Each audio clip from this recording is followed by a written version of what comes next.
then. So second review for this week is for The Fox, the Dog and the King by Matt Doyle. If you want to check out my Goodreads review, I did just post that the other day, so if you're on YouTube there's a link in the description below, and if you're on my blog or on Facebook then there is a link within the post. And this is a video review. So The Fox, the Dog and the King is the second book in the Cassie Tam Files series, and I've read the first one. So it's really exciting to be going through another brilliant case getting solved by Cassie.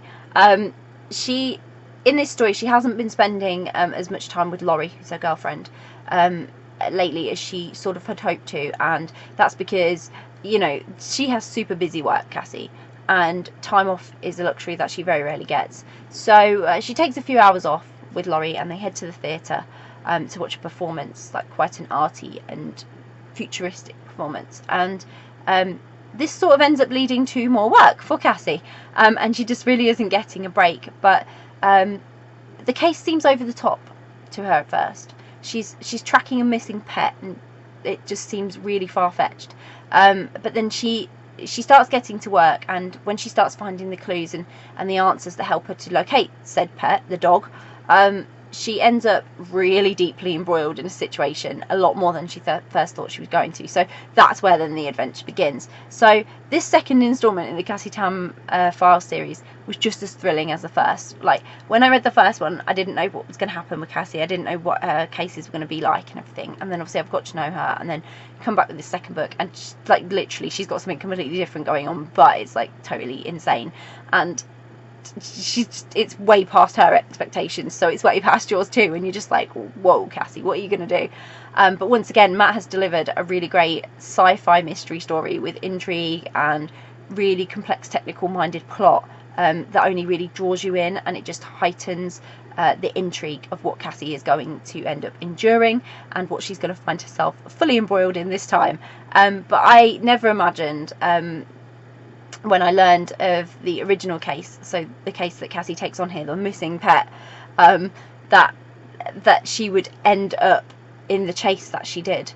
It was quite extreme, and there were so many clues and hints, and they just sort of all took Cassie deeper into the case than she was originally, and each one was really exciting and only really added to the wonder of where this was all going to lead. Like, you were literally questioning what was going to happen next, that Cassie was going to find some new clue and she was going to be like, what the hell is this new hell? But I love that these books stick to the case in hand, rather than becoming threatened by the romance between Cassie and Laurie. It's there, and it's very typical of a working relationship and how it gets in the way from time to time for relaxing and romancing. Cassie works hard, so she doesn't have a lot of time. She doesn't have a lot of her own R&R. And Cassie and Laurie's relationship is touched upon, but it doesn't detract. It's an underlying theme, and it sits in the background. And it's just developing nicely along with the main story, and it's just building underneath for the series. And I love that. I think it's really good because it doesn't detract from the sci-fi and the mystery and the main plot of the story. Sometimes romance can get in the way, and it just means that you lose your clues and you lose your sci-fi mystery element, which doesn't happen here, which I really like. And this is very refreshing. It means a chance is given to really sort of throw yourself into solving the cases with Cassie, because you're not distracted by what she's doing with Laurie or anything else. You really are. She's got her girlfriend. Her girlfriend's a feature in the books. Obviously she's there, but it's about Cassie. It's about Cassie's case, and that's what I like. The story focuses, and I really highly recommend this series.